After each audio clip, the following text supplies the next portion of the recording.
And I do believe that they manipulated what their process actually is to get SMU in this playoff.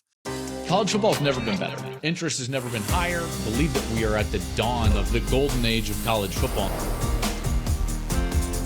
It was an epic day of college football. It was one of those days where you fall in love with the sport all over again.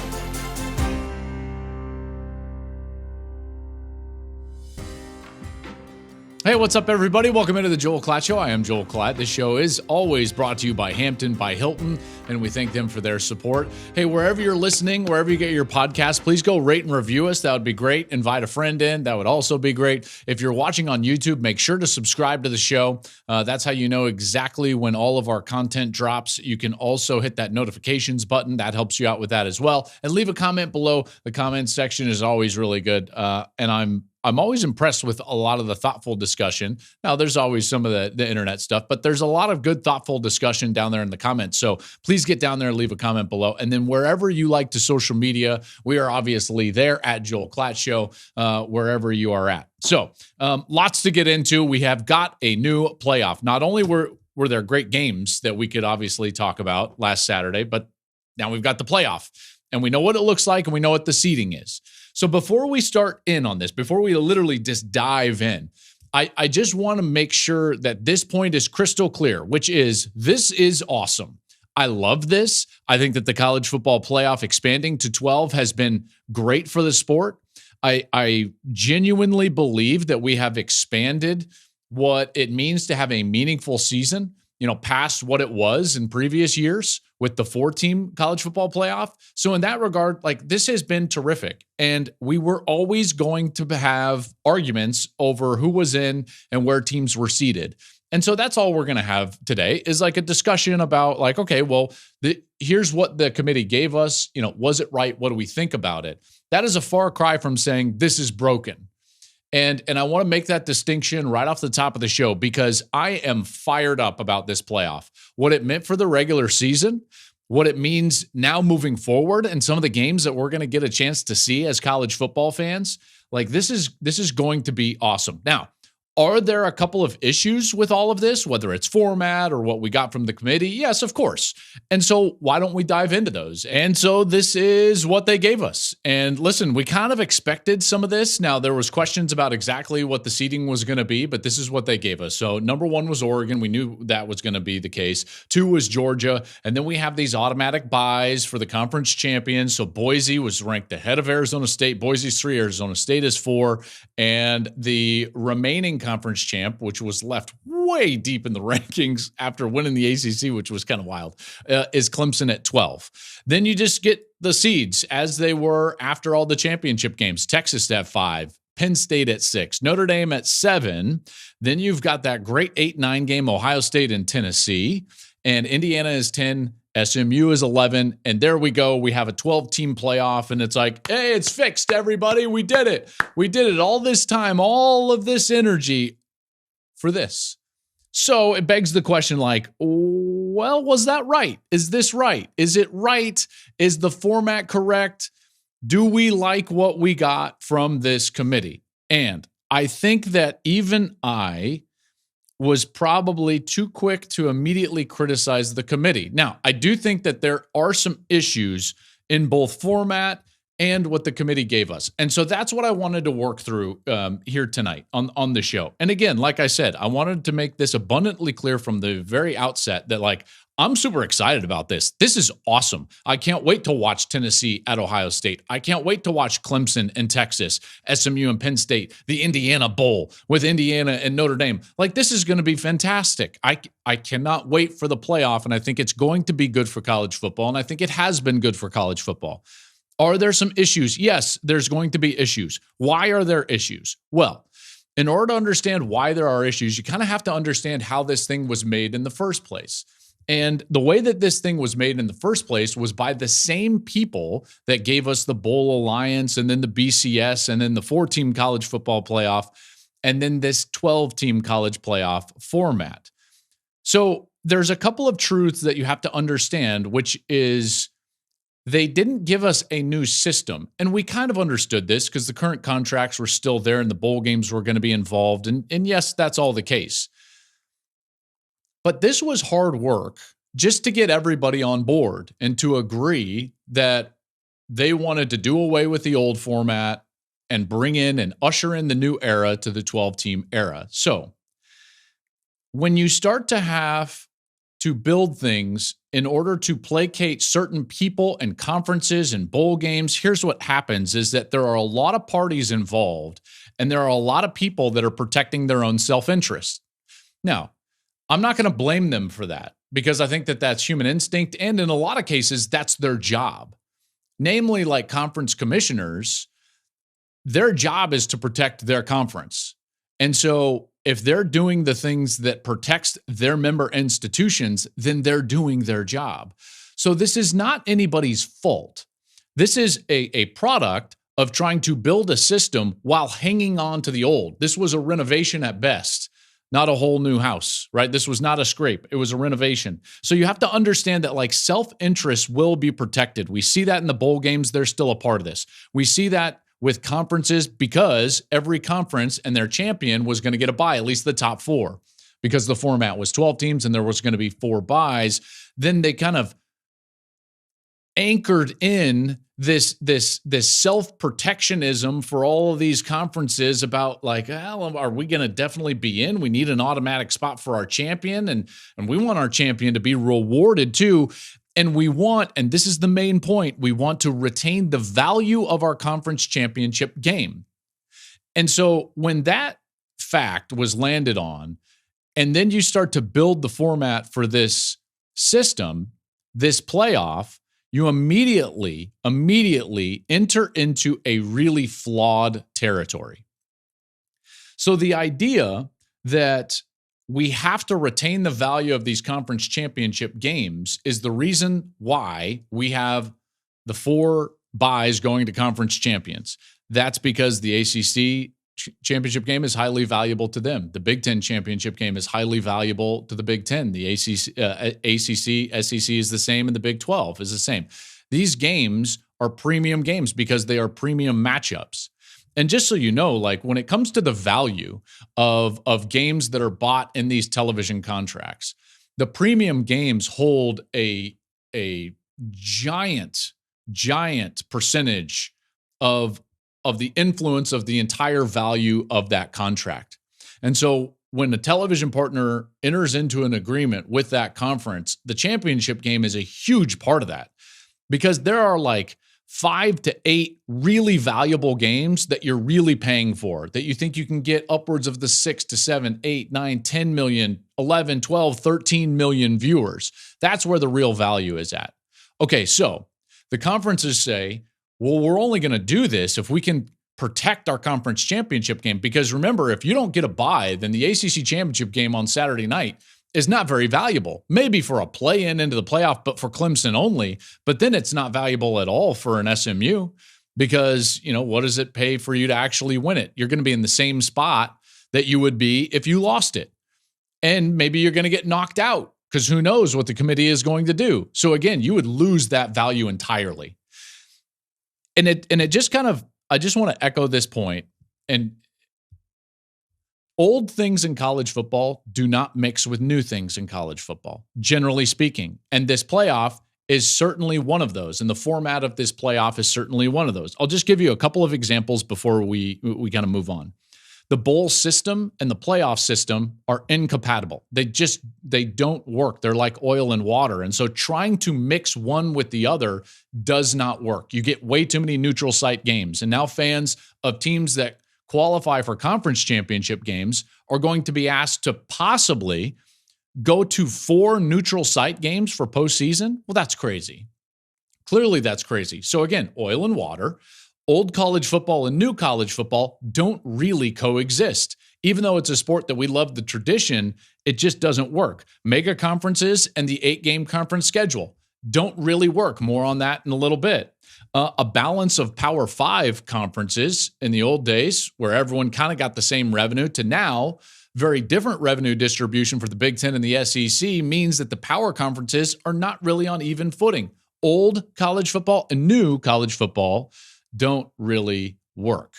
They are not consistent with one another. So here we are, and we're landed on this point that we only get the 12-team playoff, and we're only going to get signed off on the 12-team playoff if we retain the value of conference championship games. And so those champions are going to get these buys, at least the top 4, and that's how we get Boise State and Arizona State with buys. Now, what happens when that takes place? Well, there are ripple effects, and there are costs to that decision. So while you're trying to retain value, you are actually giving something up. So there's an opportunity cost on the other side. More on that in a little bit. So that's the flawed format. And the format is something that the committee had nothing to do with. So the committee was placing teams into this format. And a lot of us, myself included, hated what was going on from a format perspective. Namely because like the 1 and 2 seed, I felt like got much more difficult second round games, even though they got a bye in the first round. They got much more difficult second round games than the potential 5 seed or 6 seed, which, by the way, they just beat in conference championship games. More on that in a little bit. So that was my main rub with the format. And we knew that before, and we've been talking about that for some time. I've been talking about on this program for now a couple of weeks, hey, what's better, the 1 seed or the 5 seed? So we've seen this coming. And now we've got it right in front of us, and we can see exactly what that means. So that's the format. Committee had nothing to do with that. So with that format, how did this committee do? How did this committee do? And let's talk about how this committee actually did in their performance, not only in this last ranking, but in previous weeks as well.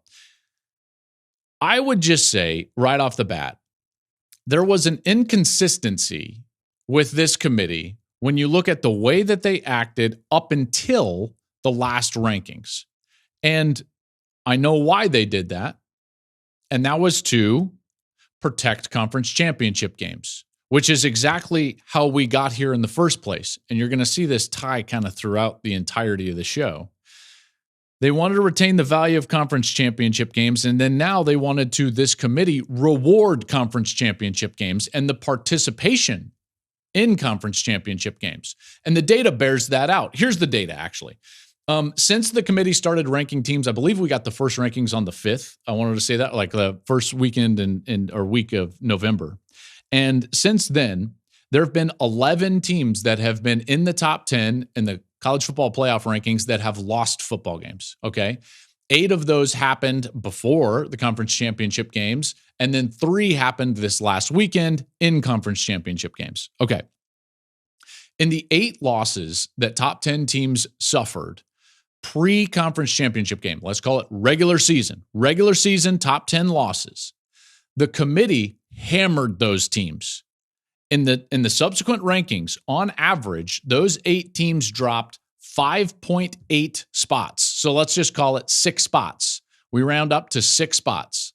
Hammered them. And maybe rightly so. Hey, games in the regular season have to matter. College football has a unique and valuable regular season. The committee was trying to uphold that. Now, did these rankings matter in the regular season? No, it's a made-for-TV show on Tuesday. And even Reese touched on like, hey, maybe the problem was the 6 iterations before this final one. And you know what? He's right. But guess why we're there? Television. Why are we in this format? Television. You know, and listen, it's the nature of the beast. We feed the beast as a television partner, and we need eyeballs, and ESPN wants eyeballs through the month of November on Tuesday night for the rankings release, so we get all of these releases. And then there's a vast inconsistency with where they ranked in the regular season to how they ranked after this one. How about those 3 teams that lost as top 10 teams in conference championship games? They dropped an average of 1.3 spots. So there's your inconsistency right there. In the 8 times that in the regular season a top 10 team lost, they dropped an average of 6 spots. And then on Saturday, after we had 3 teams drop conference championship games, they got dropped 1.3 spots. 1 spot, 11 losses. And listen, the format was incorrect because of the conference championship games. We can kind of see that, and we saw it coming. The problem with the committee is that they doubled down on that in this last ranking by overvaluing the conference championship games. It's like they were carrying this flag out there. It's like conference championship games are bust. We have to protect them.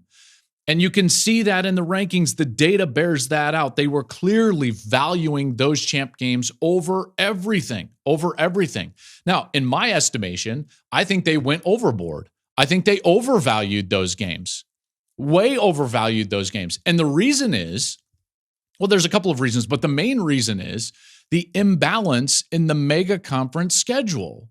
And we've known this all year. We talked about it in the preseason. In all of these preseason episodes, one of the main drivers in the way that we talked about teams and forecasted their season was their conference schedule. And was it favorable or was it difficult? We talked about this constantly all year long right on this program. And we knew that there were much different paths to success and the conference championship game, a berth in that game, for some teams over others. And in fact, it had no basis on where you finished in prior years. It was a lottery. It was literally a lottery. You just got lucky. Bam. Did we get a favorable schedule or not? Given to us by the conference office. And in some cases, it was way more favorable than in others. So the path to the conference championship game wasn't even remotely similar for teams in the same conferences. This is why in the modern college football, I'll go back to this, mega conferences and 8-game conference schedules do not mix. Even 9 conference game schedules, you can make an argument, don't really mix. And this is where I will agree with all the guys talking on that program, and Kirk Herbstreit mentioned this, and Nick Saban mentioned this as well. I think that we need to play more conference games. We need to have a centralized scheduling department in college football. I've actually talked about that for years. And then we can start to iron out the path to these games. Because remember now, in a lot of these cases, we've done away with divisions. And so we're putting teams in these championship games based on tiebreakers. And there's an uneven path to get to those tiebreaker spots. So this is clearly a spot in which, as a committee, you need to stop and pause and take a look at this and be like, okay, hold on. Do we really want to just value this game and the participation in this game over everything? And I would argue you can't. You can't, because of the imbalance in schedules. It's vast. It's vast. Let me just give you some of the data behind that. SMU played only 2 of the 6 ACC teams with a winning record in conference play.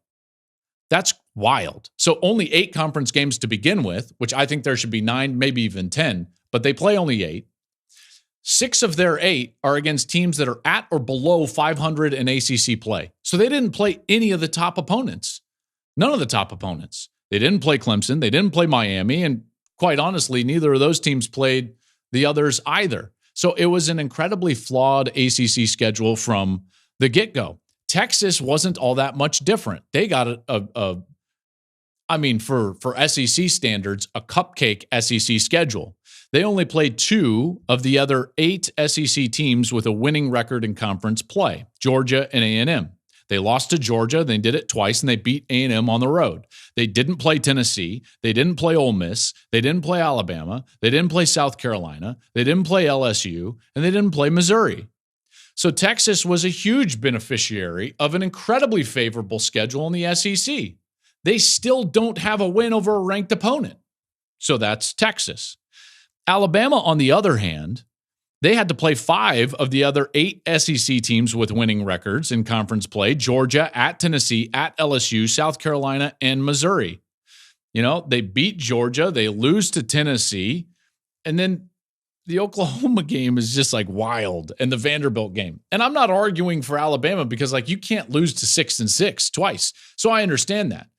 But this idea that the committee is going to just value getting to these championship games above all else, when clearly the paths are so different, it's like, listen, you should take a nuanced approach to this. You've had 6 weeks of sitting in this room, analyzing these schedules, and really understanding what these teams are dealing with on a week in and week out basis. And yet you didn't apply it. And you certainly didn't apply it consistently to the way you were ranking teams in the regular season, in particular after losses. You look up Penn State. They only played Ohio State out of the 4 playoff teams in the Big Ten. Meanwhile, Ohio State had to play all the other playoff teams, Oregon, Penn State, and Indiana. The path to the championship game was vastly different. For Ohio State and Penn State, the path to Indianapolis was wildly different. And listen, Penn State earned their spot in that game, and I'm not suggesting that they didn't. They did so in a tiebreak over Indiana. So basically, the committee is telling me, with the way that they valued conference championship games in these rankings, that the tiebreak over Indiana just meant everything. And if Indiana would have meant that tiebreak, then they get thrown way up there. When both of those tiebreaks are totally out of their control. Comes down to like conference opponent winning record. Again, like we need a better effort from the committee when you get into these things that need nuance. All these paths are different. The imbalanced schedules were different. And it was very clear that they were going to value these championship games over everything else. And I knew it right away. When Texas came up at number 5, the 5 seed, I thought to myself, okay, that means Penn State's ahead of Ohio State. That means SMU is in over Alabama. I knew those things right away. Texas pops up at 5 and boom, it's over. Penn State's going to be in there. Notre Dame is going to be in there. They're going to be above Ohio State, and SMU is getting in over Alabama.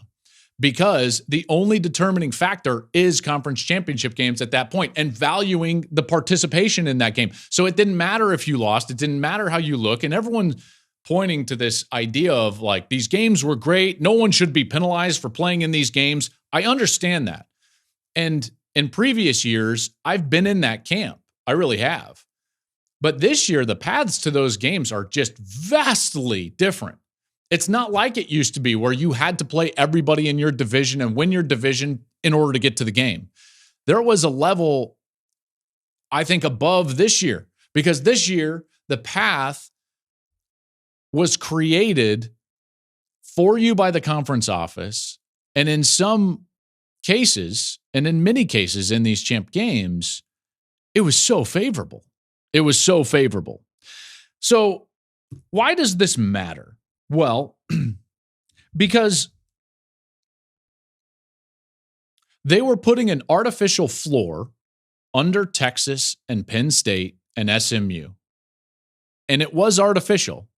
And the reason that it was artificial is because they were ranked ahead of teams that they would absolutely lose resume debates with if this was a regular resume conversation. If this committee really was just looking at resumes and trying to create and make arguments about who is better or best, then these numbers look vastly different.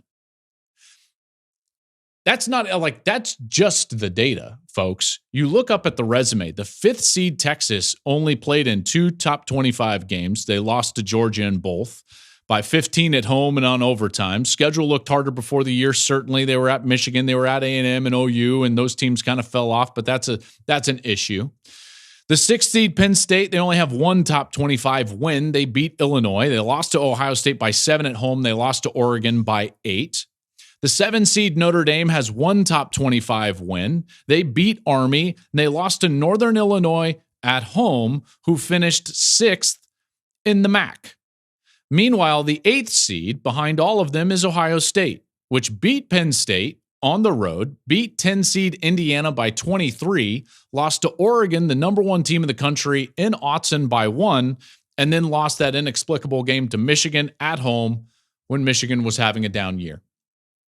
Strength of schedule is 29. By resume, of those 4 teams, Ohio State is the best team, and it's the best resume. Then it goes from there. Texas, getting the benefit of the doubt with no top 25 wins, immediately told me the only barometer that puts them at 5 is the fact that they were playing Georgia in the SEC championship game. And you might be fine with that. And that's okay. That's okay. But I am telling you, there are consequences to that. There are unintended consequences to that, and I'll get to them in just a moment. Because by resume, the seeding is wrong. And if you are going by best teams, the seeding is wrong. Now, you could be in a different camp, and that's fine. by saying, no, Joel, you are not supposed to penalize teams for being in those championship games. But that means that you are artificially putting a floor under those teams. So you're pulling these levers at this point in order to keep teams in spots that they maybe don't deserve based on a true metric of resume and a true metric of, hey, who's actually better here? Okay? Now, everybody telling me, and you might be one of them, and I'm not going to tell you you're wrong, and I'm not going to say that the committee did the absolute wrong thing, but what I am going to tell you is that there are unintended consequences here.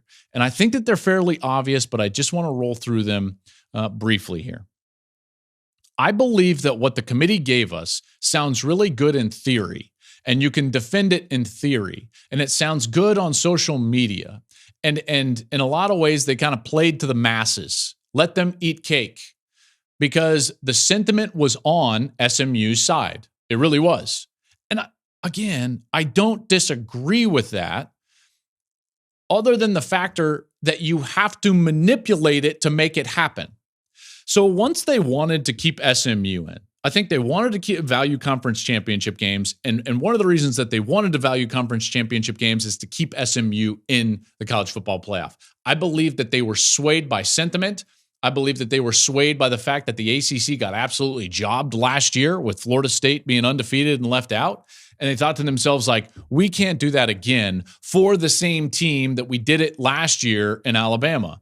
And I do believe that they manipulated what their process actually is to get SMU in this playoff. They put them in at 11, which is one spot higher than the team that actually beat them, which also doesn't make any sense whatsoever, but that's what they gave us. It's an artificial floor. They're pulling the levers here of power in order to create something that probably wasn't going to be created if they did it right. That's their prerogative, totally their prerogative. And it sounds good in theory, but it hurts the playoff overall. And it hurts the integrity of the playoff. And I think, again, it's obvious, but let's move through it. When you artificially weight those games, those conference championship games, even though now more than ever, it really matters more about what your schedule is rather than if you're actually the better team or not, you're going down a precarious road. You really are. And when you pull those levers and you get into this language of deserving rather than best, there is a cost, and there is a deep cost. And it might be unintended, but it is an unintended cost.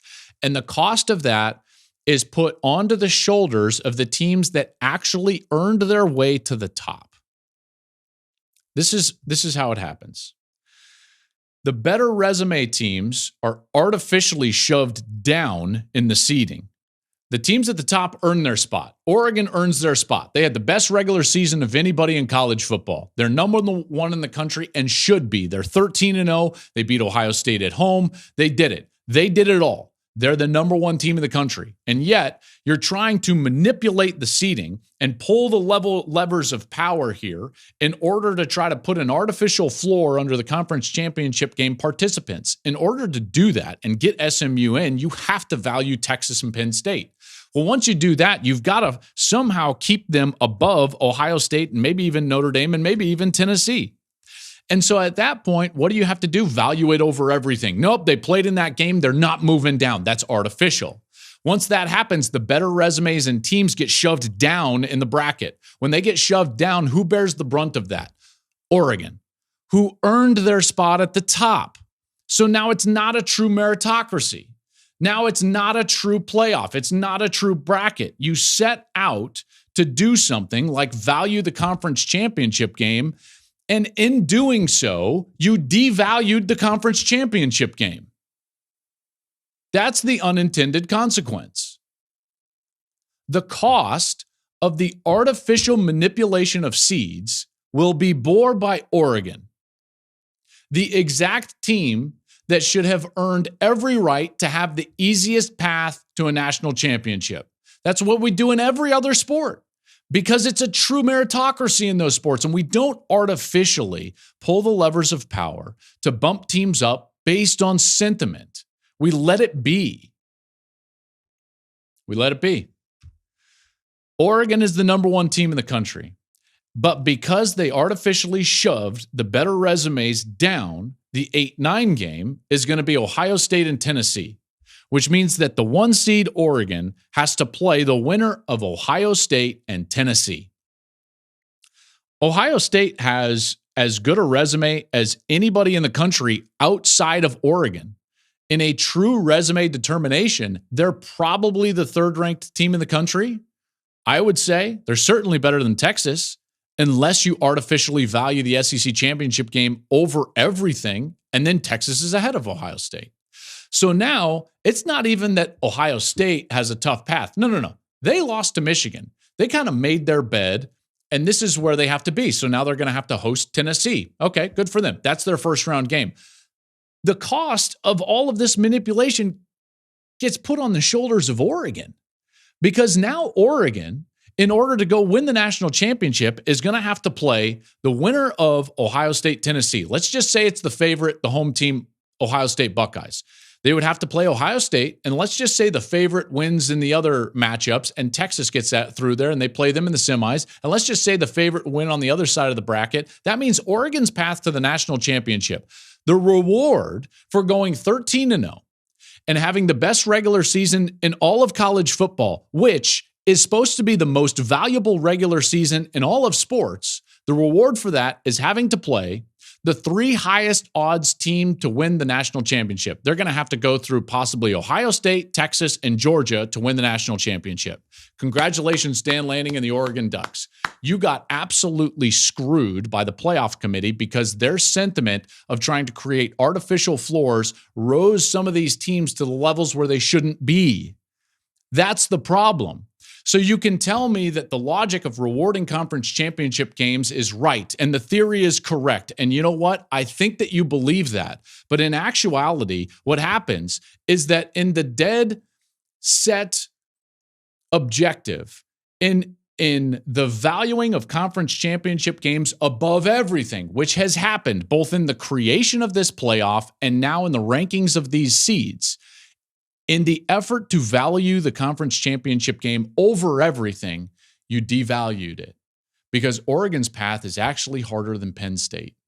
And Penn State is sitting there, and it's not their fault. This is not me ragging on Penn State. Penn State made their bed, and they're going to have to be in it. But playing SMU and then potentially, Boise State? Their path to the college football semifinal is far easier than Oregon's. And Oregon just beat them. But you were supposed to value conference championship games. And in the effort to value them, you devalued them. That's the problem. Oregon's got the toughest route of anybody that got buys. It's tougher than Georgia's. It's tougher than Arizona State's. It's tougher than Boise State's. And to me, that idea just escaped everybody. The team with the biggest gripe, which they won't gripe because this is not what Dan Lanning does. He just says, fine, send me wherever and we'll play whomever. And that's why I love Dan Lanning. I really do, because he doesn't sit there and whine about things like seeds, and he doesn't get on Twitter and whine and cry about what this committee is doing and what the commissioner did to me. And he certainly doesn't do that on the podium. But I will just tell you, Oregon got hosed in this, and they got hosed by the committee, and the committee was doing this artificially. I mean, it's pretty clear. It's pretty clear. The seeding was wrong. So, flawed format, born out of this idea that you have to retain value of the conference championship game. The committee then clearly overvalues conference championship games when they shouldn't, and in the objective of protecting that game above everything, they devalued it by creating the hardest possible path for Oregon. Well done, everybody. Slow clap for college football. You never get this right. You never get this right because you let the same people do this over and over and over and over again. And then you try to placate all the self-interest, and all the bowl people have got to have a seat at the table, and all the conferences have got a seat at the table. And guess what? That doesn't work. And so guess what's about to happen? This is what it means, and this is what it means for the future, is that the two people that I think are going to be most upset with the way that this playoff format and seeding played out are going to be the two most powerful people in college football, period. And the only people that drug everybody else along to do this. And that's the commissioner of the SEC, Greg Sankey, and the commissioner of the Big Ten, Tony Petitti. They're the teams that are bearing the cost of the artificial manipulation. Bama is better than SMU. I don't know. Fine. Like, hate me if you want. Bama is better than SMU. The SEC this year was the best team in college football. They have been for a long time. Maybe not last year with Michigan winning the national championship, but listen, they're right there. They're deep. They're great. They're talented. So many draft picks in that league. It's a great league. They got 3 participants. Greg Sankey's got to be pulling his hair out. He's like, what do you mean 3? 3? Our conference should get 5. That's what Greg Sankey is thinking. He's unapologetic about the success of the SEC. And now he's sitting there and he's thinking to himself, like, you've got to be kidding me. We only got 3 teams. They left out Alabama when their resume clearly trumps SMU's resume. SMU lost the 2 toughest games they played, BYU and now Clemson. They don't have anything close to a top 25 win. It's a great story. It's a great story and it's a great sentiment, but it's artificial. It's more about more deserving than it is about best because Alabama is the better team. They beat Georgia. They beat South Carolina. They're 3-1 against the top 25. Their strength of schedule is in the top 20. Meanwhile, we got teams littering this playoff, whether it's Indiana or SMU or Texas. Strength of schedules are way off. Way off. Look at Clemson's strength of schedule. Look at SMU's strength of schedule. Look at Indiana's strength of schedule. It's not very good. It's not very good. Again, because of all the different paths that we have in these mega conferences with a limited number of conference games. So Greg Sankey is going to be upset that they've only got 3 teams. Meanwhile, his 3rd team got the toughest draw of anybody. So Tennessee is sitting there, and in a resume battle is certainly a better resume than I think Notre Dame or Penn State or maybe even Texas. But again, we've got to honor the conference championship game. So their 3rd best team in Tennessee has to go to Columbus, then face the number 1 seed in Oregon, then face possibly Texas, and then possibly face Georgia. So not only did the SEC only get 3 teams, but their 3rd team got the most devastating path in the entire playoff. Tennessee, hardest path of anybody. You got to potentially go through Ohio State, Oregon, maybe Texas, and maybe Georgia. That's an absolute gauntlet. So now Greg Sankey has got to be sitting there to himself, and he's like, well, this doesn't work. This doesn't work. Meanwhile, in the Big Ten, I think Tony Petitti is going to be upset. Why? Tony Petitti is going to be sitting there, and he's going to be thinking to himself, you mean to tell me that you're going to put my conference champion, which had clearly the best regular season in all of college football, and your reward for them is going to give them the tougher second round game of any of the bye teams? So Tony Petitti's got to be thinking to himself like, well, this is crazy. That doesn't work. We can't artificially manipulate these seeds just to give these conferences buys, just to allow them to retain value for their conference championship game. Why? Because everybody in college football is inherently selfish. So these guys will start looking out for themselves, in particular when they're pushed to the limit. So this format's going to change. They're the 2 most powerful people in college football, and this will absolutely change. There's no doubt. By 2026, this is not going to be 12. It's likely going to be 14. There's likely going to be 4 autos for the SEC and the Big Ten. There's likely only going to be 2 buys for the SEC champion and the Big Ten champion. And there's likely going to be a reseeding in the second round so that we can make sure that we're rewarding the team that had the best regular season. You see, in this playoff, you can even say like, well, they should reseed in the second round, which I have on Twitter, and people agree, and I still think that way. But when you artificially seed teams and you push better teams down in the seeding, let's say all the favorites win in the first round. Well, that would still be Ohio State at Oregon. That's still artificial. Ohio State beat Penn State. They should be a higher seed than them. This is not anybody's fault from a team perspective. I'm not arguing against Texas or Penn State or any of those teams. And this is not for any other team. The only team I'm arguing for is Oregon. Oregon got a ridiculously tough path, and the reason is because this committee, I don't think, did their proper job. That's my thought. And listen, you see what Greg Burns said the Alabama athletic director, and everyone's going to look at this because, listen, the way that these playoffs happen, there are consequences to the future of the sport. And Greg Byrne, he sent out a lengthy tweet. I'm not going to read it all. Basically, the gist of it being they were very disappointed that they didn't get included into the playoff, and they're going to think about the way that they schedule in the future, in particular in the non-league. It's a little bit ripe, well, you didn't lose in the non-league, bro. You lost in league, so don't lose to 6-6 Vandy in Oklahoma.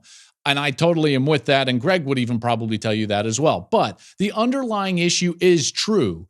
Because what he's basically saying is like, listen, if you're just going to throw teams out because they lose a game, or reward teams, more correctly put, reward teams for playing easier schedules and just getting through that easy schedule, then we're all going to try to play easy schedules. And when you have the strength of schedule of some of these teams that got included into the playoffs with favorable conference schedules and not much in the non-conference, that's the path of the future. And there are consequences to everything that goes on. And the unintended consequences is a devaluing of the conference championship game, like Oregon having a worse path than Penn State, and that athletic directors are going to sit here and say, listen, we want the path of least resistance, not most resistance. And as college football fans, we don't want that because we want more quality games, not less quality games. So while Greg Byrne wasn't entirely accurate because of the place where those 3 losses happened for Alabama, and I get that, in a sense, it is a technicality because what he's arguing for from a broader standpoint is that we need to reward tougher schedules, which is accurate for the future of the sport.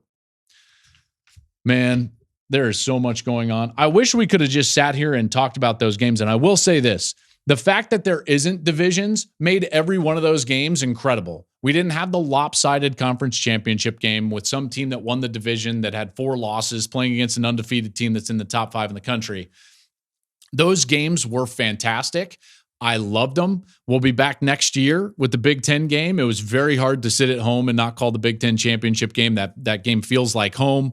Everybody over there at CBS did a fantastic job, and I enjoyed watching it, but it was tough not being there. There's no doubt, and we'll be back in that booth next year in Indianapolis. Listen, I want to end the way I started. I can't wait for this playoff. I know I talked a lot about the flaws and the way everything kind of panned out, and there was some things that I had issue with. What I don't have issue with is that this playoff has made our sport better. It made the regular season better, and I am fired up to watch these games. I cannot wait, and I know you can't either. We'll be back in the middle of the week. We'll talk about the Heisman finalists and everything going on here as we plunge towards these playoffs. Army-Navy on Saturday. What a time here in college football. Follow the show on social media at Joel Klatt Show. Subscribe to the YouTube channel. Hit that notifications button. And folks, have a great week.